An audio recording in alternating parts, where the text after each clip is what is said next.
In this video, we are going to talk about how do you work with the CloudWatch, a hands-on demo with the CloudWatch. And as we all know, CloudWatch is a monitoring service offered by Amazon, which is the primary function is to monitor all Amazon resources or Amazon services, which may include the Amazon EC2, EBS, or S3, or RDS, or IAM, and so many services over there. Now, pardon me, IAM is not part of the CloudWatch. But there are so many services which is part of the CloudWatch, and we covered almost all services. What are the services supported by CloudWatch? Now, in this video, we are going to see how would you work with the CloudWatch.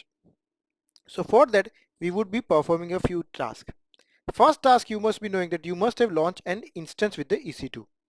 For just our example purpose, I have launched 2 instances as of now for the demo part.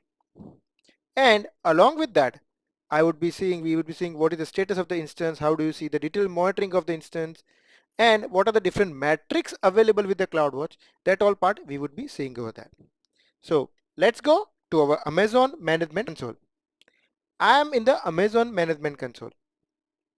In the Amazon Management Console, you can see that we would have EC2 as part of that. When I am going to see the EC2, it would show me 2 instances running. I can select any of the instance, and inside the instance, when I go and click monitoring, it would show me the various monitoring aspect of that instance. So if I just click on one of the parameters like CPU utilization, you would see there was some CPU utilization, and then there was a very null, or there is some happening over there. So there is not much process happening over this instance. So you would see it's much lesser than the 1% CPU utilized. This is basic monitoring. So data is at every 5 minutes of the period. You can see the time range. You want the last hour, last 3 hours, last one, or even up to last 2 weeks. So this instance is launched today, you would not see much previous data available. So from the launching, this is how the instance has behaved over the CPU part. We also check about the statistics, and statistics would be like average, minimum, maximum we would see. And we would be seeing all that again in the CloudWatch console. Why we have come here is, in the EC2, one thing we wanted to do is enable detailed monitoring. The detailed monitoring is a service which would allow to monitor your resources every minute. It's a chargeable service and not part of the free usage tier. So if you want to enable, you can enable it over there, and it says clearly additional charges apply. The difference between detailed monitoring and basic monitoring is one works at every 5 minutes, one works at every 1 minute. Apart from that, everything else is same. If I want to check more resources, you can see it is having the more metrics like discrete operations, discrete operations, network in, network out, status check failed instance, CPU usage, the CPU credit balance, and a few more. Now this status check failed instance and the status check failed system, they are the two important aspects. This is what the status check all about. It's a 2x2 status checks pass.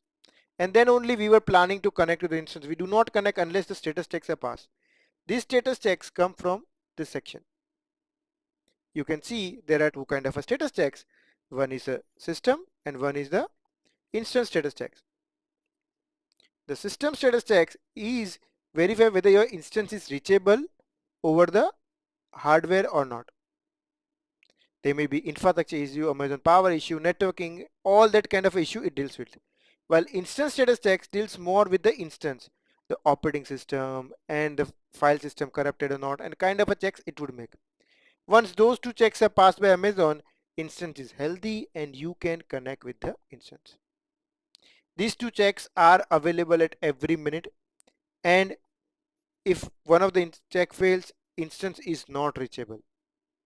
These two checks are also, though available every minute, are free of cost. Amazon does not charge you extra for that.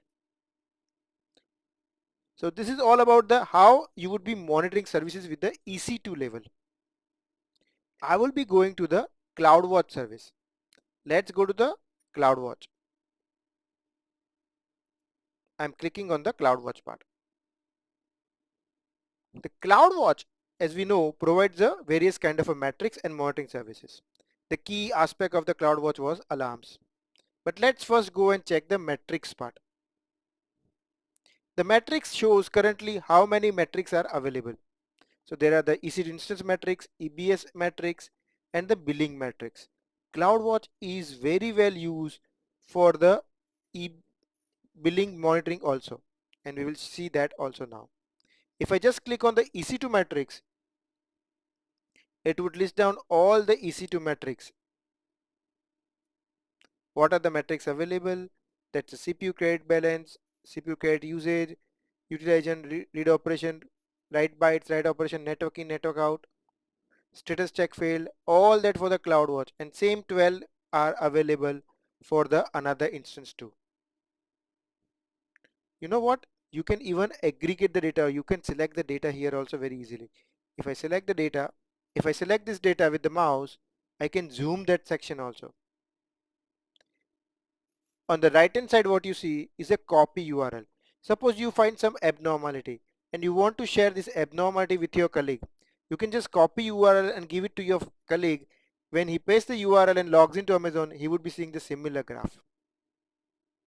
You can get the data based on the time range also. So you want to say from 4 hours to 3 hours, something like that. You can specify that also. It would refresh accordingly. You can zoom from 1 hour, 3 hours, 6 hours, up to 2 weeks of the data, it would list you. And when I click on the 1 hour, it would be showing me that. One more thing, you can have multiple metrics on the single graph too.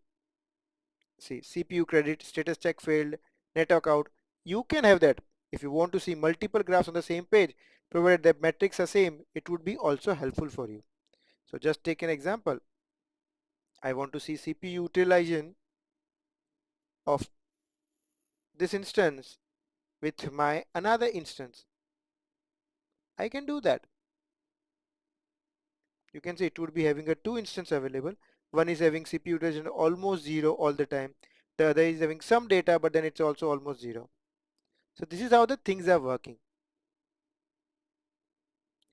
CloudWatch, as we see, you can download the metrics also using the CLIs and all that. Otherwise, you watch from the console. Now, let's set up an alarm. What is an alarm? Whenever CloudWatch is going to cross certain threshold, you can set up an alarm for that.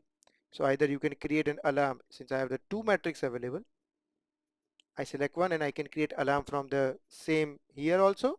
Or on the left hand side, I click alarms and I can say create alarm. Here it would say what, for which matrix are you trying to make? I say EC2 matrix. Okay, for EC2, I'm saying CPU. So I am going for CPU utilization for CloudWatch 2. Okay. Now what do I want to do?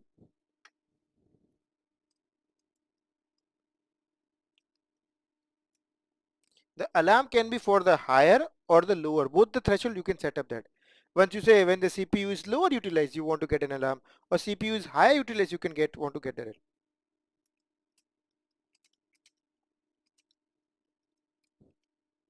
I can say when CPU is less or equal to 2% for consecutive one period. Now what is a period here? Period is defined here. On this right hand side, you see period is whether it's a 1 minute period, 5 minutes period, 15 minutes period.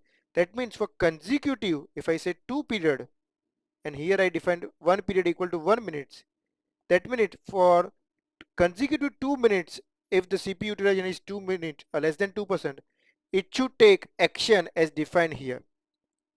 Or I can go and say when for 5 minutes, so when consecutive for 10 minutes, it is less than 10%, 2%, it would be then taking this action as below. So here I can say when state is alarm, what do you want to do? I want to take two kind of an action. One is a notification action. Where do I set the notification? I say new list. Here I can say notify me. And what's my email ID?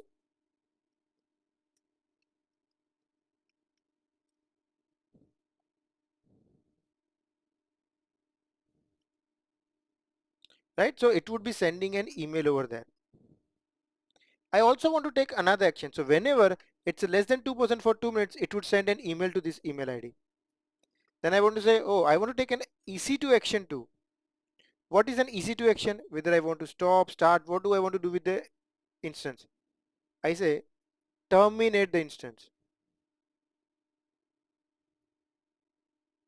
I say I'm okay. It says it will create a following IAM user. I am say okay. So I created two actions. One action is when it notifies me through email. Second action when it automatically terminates the instance. And I'll say create alarm. It says check your inbox. I say I'll do it later. But immediately it went to the state. And it would be ideally it should immediately start terminating the instance too.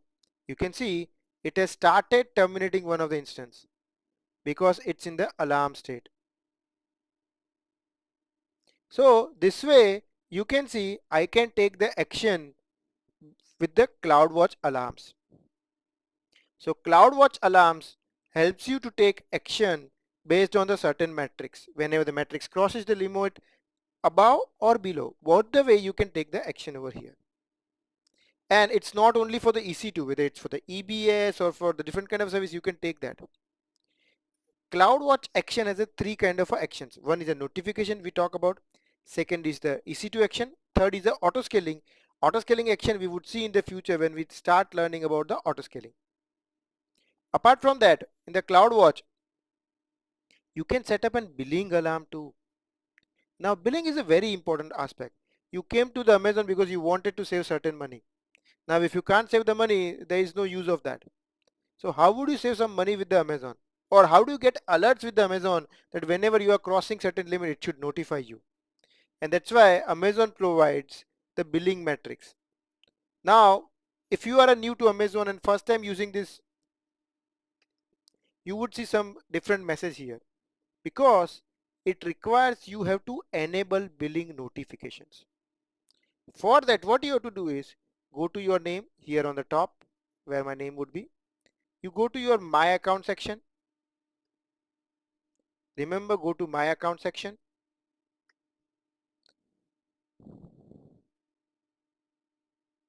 And click on the Preferences.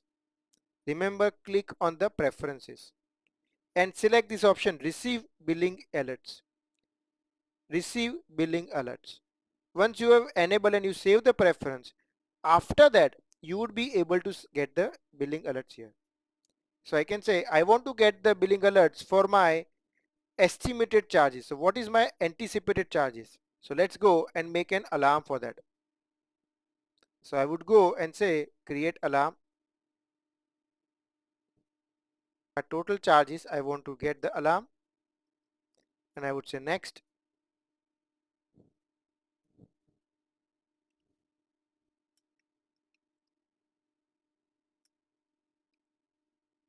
When billing is more than $1,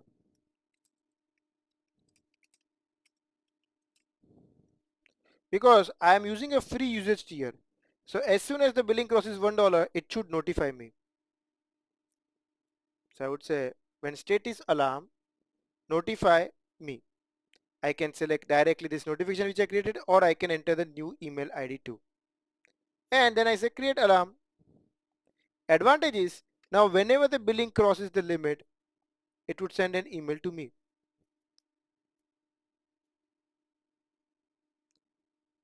Right? I hope everybody is clear with the concept of what the CloudWatch does is. So in this session, till now what we have covered is, we have seen the launch of one or two instances. We check the status of the instance. We check how can we do the detailed monitoring section. We went to the CloudWatch console. We checked what are the metrics. We did certain alarm setting as well as we set the billing alerts. So in this video of the CloudWatch series, we learned what is Amazon CloudWatch, what are the metrics and what are the CloudWatch alarms. We also did hands-on with the CloudWatch. I hope you all enjoyed this.